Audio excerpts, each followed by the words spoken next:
Hello, my name's Elaine and I'm going to tell you today about our blood culture section. We receive approximately between 20 and 30 blood cultures per day. So your blood is normally a sterile fluid, so there shouldn't be any bacteria growing there, and if there are, then obviously your patient has a problem. So basically what happens is that if your patient spikes the temperature, the doctors and the nurses will take a set of blood cultures. So we will receive something like this.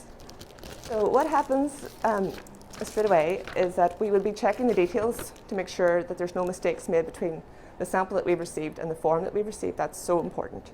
You definitely don't want to be reporting anything on the wrong patient. Right, so the first thing that happens is you divide the form from the bottle, remove your bottles, again checking your details, everything matches, good stuff. And we give it an accession number. Now this links to our bottles with our form. The next thing we're going to do is load our blood cultures into our 37 degrees incubator. So in order to do that, I'm going to press this button here, scan the barcode again, and load it in to the incubator. Second one, scan the barcode. Okay. And seal that up quickly. Now, those blood cultures will stay in there for 5 days. If the blood culture is negative and there's no bacteria present in the blood, then they'll quite happily sit in there for 5 days and it will be released after that time as a no growth. If, however, there are bacteria present in your blood, they will start to multiply and produce carbon dioxide. Here we have a negative bottle and the base of the bottle has stayed green, so that will be reported as no growth. Okay. Here, however, we have a positive bottle, and you can see there's been a reaction at the base of the bottle, and the carbon dioxide has caused the colour change, and the incubator has detected it. So the biomedical scientist's job then is to go and process this bottle, which I'll show you next. We have a positive blood culture. The analyzer has just let us know with this nice yellow screen, and it is making a horrible noise. I don't know if you can pick that up, but it gives us a sound alert as well. So in order to remove this bottle, we need to hit the positive button. It is now telling us to go to the drawer, and it should be lit up. You see that it's lit up. It's telling me that the positive blood culture is in this drawer. Remove it. Put it away. And pretty much then we just tell the machine that we have found it and that we are now processing it. The next step then is to find the form that is attached to this bottle.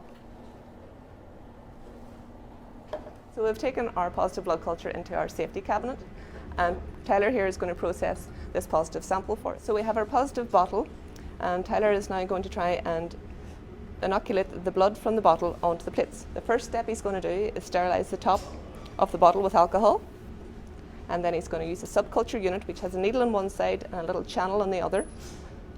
So the needle goes into the top of the septum, and he removes the sterile cover, and the channel is just here at the top. And when he tips the bottle upside down, the blood will flow slowly and hopefully freely from the bottle onto the agar, just like so. Now, he's going to manually spread the blood out across the plate. Unlike our Previ automated machine, this section is all done manually. So he's making a well at the top of the plate, and he's streaking out that blood for single colonies.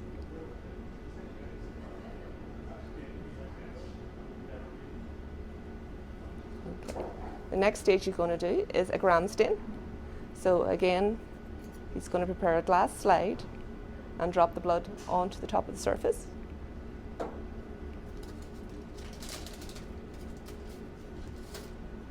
He's going to spread that out to make a thin smear, and then he's going to heat fix it on a hot plate. Okay, and the next stage, when that dries, we will perform a gram stain, which is where he's going to flood it with several different reagents to reveal actual bugs that are present in that blood. And then we'll look at that under the microscope, and that's our first clue as to the bacteria that are present in this bottle. We have the result of our gram stain here on screen. You can see this is the blood smear actually under the microscope. We've just flicked it up on a camera here for the purposes of the video. And you can see in the background, these are all bursted white blood cells all in the background in the blood itself. But you can see these very obvious little gram-positive cocci that are present in the blood, and these are actually the bacteria growing within your blood. As soon as we see this result, that's when we will phone the ward and let them know what we've seen in the blood film. So in this case, it's gram-positive cocci in clusters, and when they are aware of that, they will make their medical staff aware in the ward, and we will let our consultants know up here in the lab, and then they will liaise together and get the right treatment for your patient. So the next sample I'm going to talk about is our CSF, which is cerebral spinal fluid. Now this is taken when there's a query of meningitis or a subarachnoid hemorrhage. So what happens is on the wards, they would take a lumbar puncture and it will be decanted into 3 bottles. And they should be numbered in the order that they're taken 1, 2 and 3 because that's important. I'll explain now why. It's because the first one that we would normally keep, it might have red cells in it, so we would keep that one as for referral for viruses or something. The second one, we would do our bacteriology work on it. So the first thing we do then would be take the bottle, decant the contents into the centrifuge tube, spin it down, and that concentrates any bacteria that are present in the base of the conical tube.